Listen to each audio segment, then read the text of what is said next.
Eşim talebim zevk sıfatıyla neşatım, sazıyla makamatım, suzum nağematım. Eşim talebim zevk sıfatıyla neşatım, sazıyla makamatım, suzum nağematım. Kur'an hükmüm hadisim şerh beyanım, ilmim amelim zikrim savm ile salatım.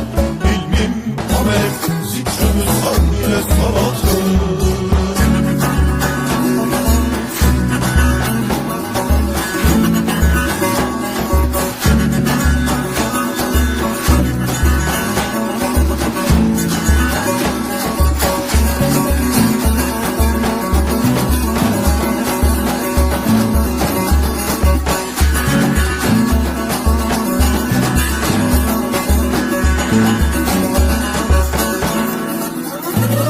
Haşriler hesabım yine mizan sıratım, İhsanım lütfum keremim hem hasenatım.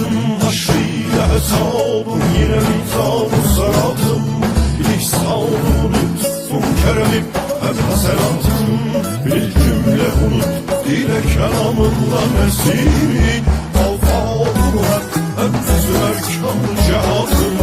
Alfâdım hem sümer kâm